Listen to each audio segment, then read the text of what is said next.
Alex from Heavy New York once again. We are here at Spine Farm Records, and today we got the one and only Toothgrinder here. Thank you guys so much for your time. Of course, man. Yeah. So the newest record is Phantom Amour, which just came out this past Friday. The record is absolutely badass. How has the recording of it, the reception, and the record cycle been so far?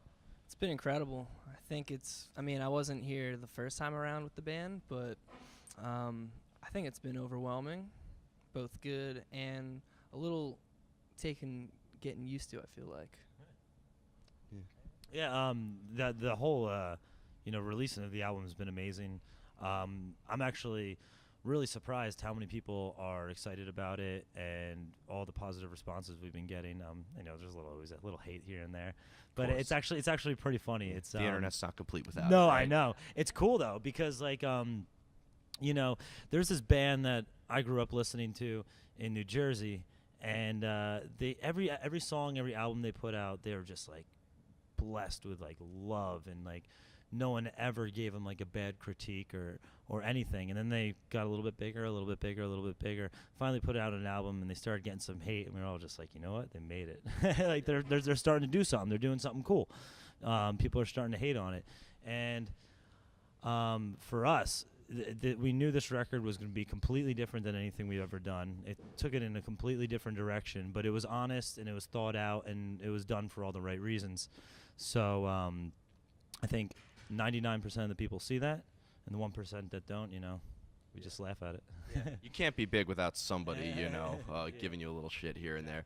Now, we were talking before we started rolling. You wanted to kind of do something different with this record. So, did you just look at the Nocturnal Masquerade record and kind of be like, oh, let's not do that again? Or did you, because your music is fairly experimental to begin with. So, were you just like, let's do something completely different? And was it that kind of hard to do? Not at first, because we wrote songs and jammed and hung out and did our thing like 6 months before we went into the studio, and we had about 21, 22 tracks written, not fully done. Some of them weren't fully done, but I'd say most of them were done before we even went to the studio. And then when we went to the studio, we kind of all sat down, had a discussion, played out what we wanted to do, and we ended up writing like 2/3 of the record, maybe half to 2/3 of the record in the studio. Okay. So it was just a completely free-flowing experience with it's funny, the whole aura of the experience kind of relates to the song Let It Ride, because we didn't want to overthink anything. So anytime one of us would start overthinking, or we'd just be like, I don't know, what are we doing? Someone would just be like, dude, just let it ride. And that wasn't a song title until midway to the end of the process, the recording process, when we were like, dude, let's just name the song Let It Ride. It's been a theme throughout the whole entire recording process. Yeah. And here, I'll let you, I don't want to ramble on, I'll let you. Yeah. You keep going on. Mic fight. Yeah. Just to touch on what he was saying on writing half the album in the studio, we essentially had a ton of heavy songs. Almost in the reign of what Nocturnal was. But yeah, we kind of all just got real on just what we wanted with each song on the album, and it turned out the way it is. It turned out to be Phantom Amour.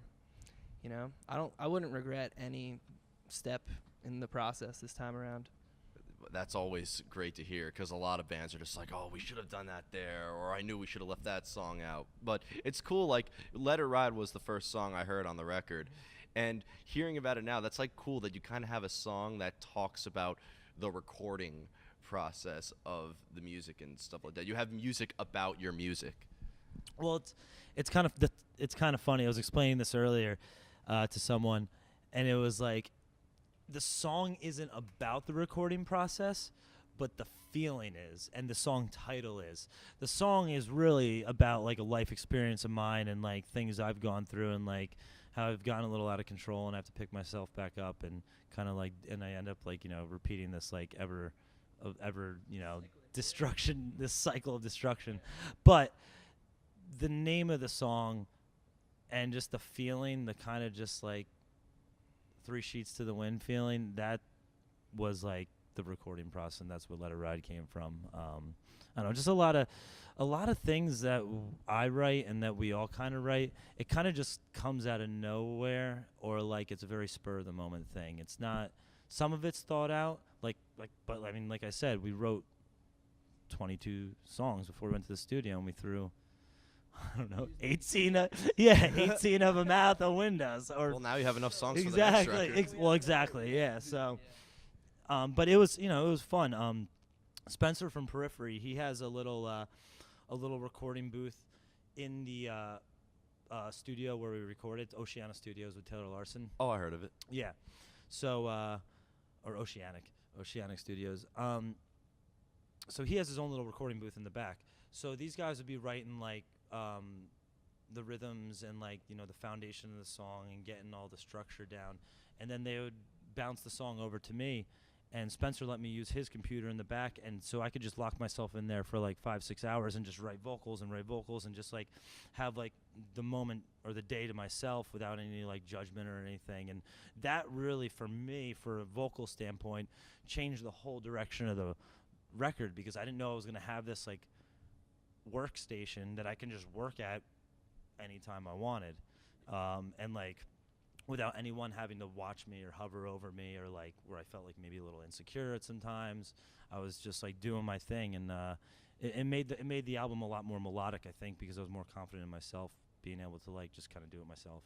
Definitely, Yeah. and that really helps. I know that like some artists, I think Randy Bly from Lamb of God is a similar way. Like he does not allow the rest of the band in the vocal booth with him, and like he gets his groove on. And I'd imagine for everybody in the band, it's like they kind of, it's good to coordinate as a band, but you also kind of need to have time to yourself to Absolutely. get your own feel for the music.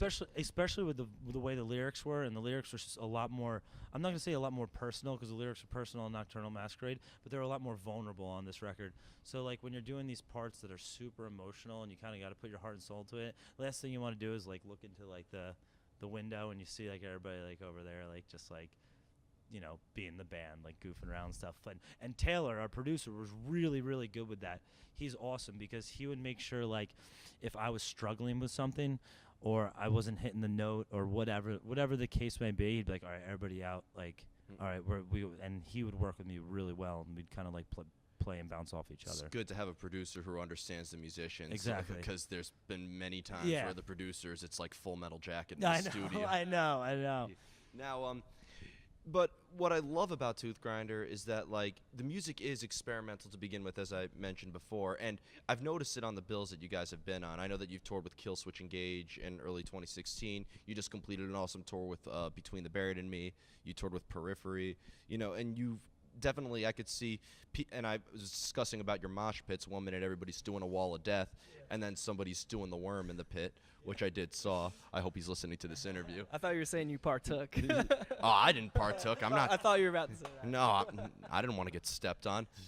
But, like, do you feel like your music, I feel this way for sure, like your music can appeal to multiple audiences because of all the experimentation you guys incorporate? Yeah, absolutely.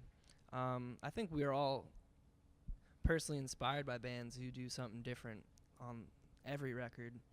Whether it's a band like Opeth or Thrice or Circa Survive or, Bring Me the Horizon or so on and so forth. I think, there's definitely more of an appeal to certain songs like Snow and Jubilee. Yeah, excellent.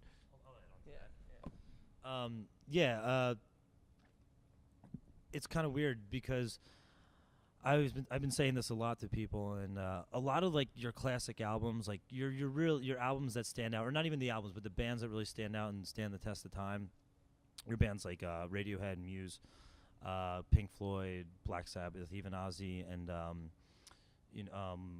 Rush, Genesis, those kind of bands. When you like listen to those albums, there's just like this roller coaster ride that you like kind of go through. Like you're hitting like heavy songs, light songs, weird songs, really dark songs, even love songs and stuff. And when I was doing this album, when we were doing this album, I kind of wanted to like dive into that, like with an acoustic song, and then electronic, almost like super like cerebral, like earthy, song. So you're kind of like hitting all these peaks and valleys and all these things, and then bringing it together to make into one cohesive piece. It just felt right, and it felt like a real record. It wasn't just like 12 songs of straight thrash or like 12 songs of hardcore or whatever, whatever your drug is. But like, I don't know. It just felt right. It felt like a real record, and whether people see that or not, that's a different story. But to me, it felt like a real record. Well, you can only have so many like AC/DCs or the Ramones, you know what I mean? Exactly. Like AC/DC, they could put out the same record over and over again, and they kind of have their Yeah. niche. But there are plenty of bands like you guys, and a lot of the Bills, like Between the Buried and Me or Periphery, their music Yes, is it's all over. extremely experimental. I feel like the last tour you did with Between the Buried and Me, Contortionist, and Polyphia was like the experimental tour. Oh yeah, absolutely. Yeah, you see people nerding out in one section and then the mosh pit in the other sections. Yeah, so. and every band on that. The cool thing about that tour is every band on that bill was so different. I mean, Between the Buried and Me is Between the Buried and Me. The Contortionists now, they've gone into this like super ethereal, like really somber like vibe. You know what I mean? They're And- like the modern day Agalloch. Exactly, exactly. And like Polyphia, they're in their own category. Yeah. And then us, we're all over the place too. But I mean, you had heavy, soft, and then trancey, and I don't know. It was cool. It was a real fun tour. And the good thing about playing in front of those crowds is everybody's so open-minded. You're not playing to like people. Usually, progressive metal fans have like this mindset where they can, Mhm. Exactly. Oh, they're snobs, but I mean, they're good snobs, because I think they're a little more like appreciative to different styles, and they can appreciate an acoustic song on a metal record, or Of course. whatever it may be. Yeah. Yeah. Yeah. Totally. Yeah, I mean, say for BT Bam fans, I mean, they have banjo sections and they have like just all experimental bits, and I don't know. It's gonna be Yeah. really cool to play this album live. I feel Yeah. like there's a lot going on. And while we talked a little bit about the recording process and stuff, as we talked about, do like some bands prefer like to hear the lyrics first and then they they read the lyrics and write music according to it, or do you hear the music and like, oh, let me this sounds like something I want to sing about? It's kind of funny. I just had this conversation with my dad last night. Yeah, because I was eating dinner with my dad, and he was forget what. Oh, you know what band I was showing him this band. I was like, oh, Dad, you got to hear this band. Like, you'd like them because my dad's like a big Zeppelin head. And what was it? Greta Van Fleet. Is that what they're called? Greta Van Fleet. Yeah. So I showed him. Have you heard of them? Guys, you are hearing it. This is the first time I have not heard of a band that has been brought up. All to right. me. Well, they're like this young band, and I'm new to them too. I've heard of them only a few months ago. But they're this. You gotta check them out. They're like this like young band, bunch of like they already are huge, but I think they're even gonna get bigger. Like young kids. I think they're no older than like 21 years old. Okay. And like really good-looking kids too. So like they're gonna take off, but they're talented as fuck, and they sound almost exactly like Led Zeppelin.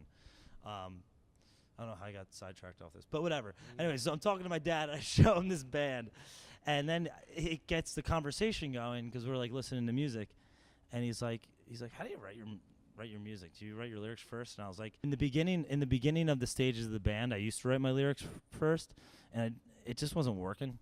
So the way I do it now is I'll get like a rhythm track or something. Like John Newell and Wills usually will probably like put together some foundation to some kind of rhythm part of a song, and I'll just press record like on my computer, the band computer, set up Pro Tools and just freestyle over the whole song until MC. yeah, exactly. Like it's essentially what it is. And then I just like, 95% of that sucked, but that 5% right there was awesome because you're not thinking. You're like you're not in your head. You're not overthinking anything, and you're not trying to fit lyrics and fit melodies into something that maybe it shouldn't be there. You're just kind of just going off the top of the dome. And I thought I was weird for doing this. Like once you develop the melody, then you put the lyrics to the melody or the rhythm if it's like a screaming part. But I started watching more people on YouTube and pretty prolific songwriters and artists and singers.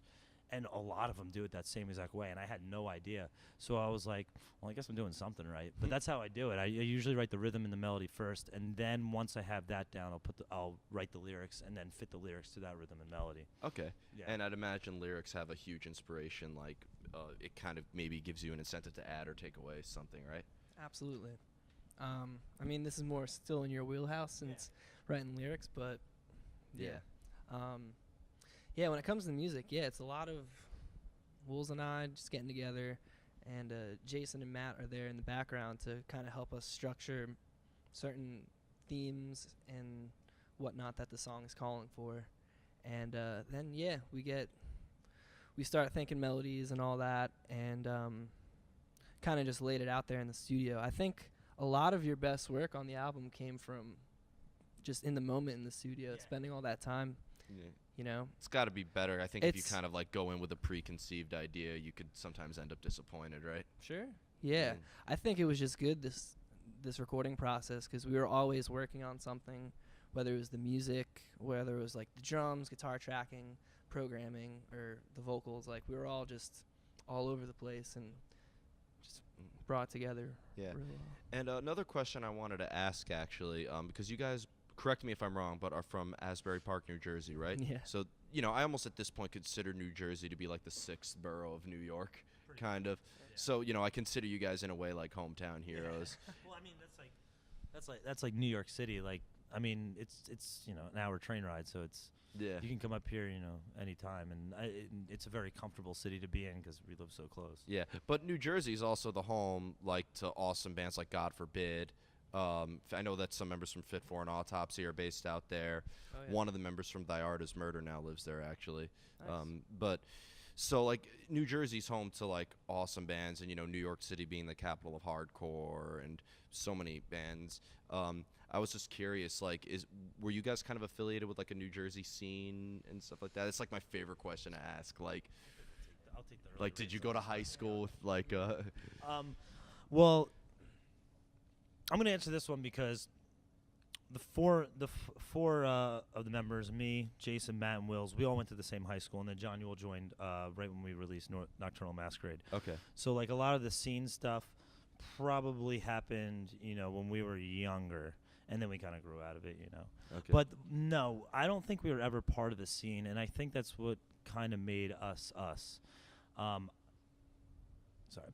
When I was younger, and when me, Wills, Jason, and Matt were all in different bands, because that's actually what happened. We were in high school, we were all in different bands. And then after high school, the people who still wanted to play music in these bands came together and formed Toothgrinder. So during that era, I'd say we were part of like this little like hardcore metal scene. Some of us were a little more hardcore influenced, some of us were a little more metal influenced, and like we had a little thing going there. I was really deep into like bands like as far as like New Jersey bands are concerned, like Dillinger Escape Plan, Of course. and Thrice. And there was this band, they're probably my favorite band from New Jersey, and still probably are, honestly. This band Folly, I don't know if you remember them. I've heard of them before. Yeah, that band was like a band that bridged the gap of punk rock, because I was a big punk rock guy, and then I got into like more hardcore and metal, and I think that band Folly kind of like bridged the gap for me, because like I was even going to like ska shows and stuff. And I remember I went to this, I think I was in middle school, so I was probably like 12 years old, and I went to like a Catch-22, I think it was Catch-22, Big D and the Kids Table, and then I forget what other band, but this band Folly opened up for him, and they like completely blew me away, and I was like, yo, this is sick. And then I think after that I like started listening to this, obviously know Nora. Yeah. Yeah, and I started listening to like those kind of bands, and then the evolution like continued, and that's what I was like, my scene. I mean, he has a completely different story. So. Oh, really? Yeah. Where are you from? You're the I'm- outsider I'm- of the band. Yeah, the new guy. I'm more South Jersey based. Okay. So, I mean, my scene was going up to play in Asbury or in Trenton or even in Vineland at Hangar 84, I think it was called. I played with a band called Failure and Vanity at the time, and we were honestly I've heard of you guys. awesome. I've heard of you guys. Yeah, we were honestly like all the bands that we were we toured with on this album cycle. That was kind of like more towards our sound. Like back in the day would open for After the Burial and A Life Once Lost, Darkest Hour, Oh. Periphery. Like, I mean, it was just like selling tickets for shows like that. But yeah, it was definitely, I guess, progressive metal in some sense, and also just punk, I guess, in a way. There's not really much in South Jersey anymore. You got the Jersey Shore. Yeah, aside So from I had to. the beach and everything. Yeah. Yeah, there's just a lot of like, I don't know, Jimmy Buffett cover bands and stuff and all that. Oh, what's stupid wrong with shit. Jimmy Buffett? Yo, he could bring it.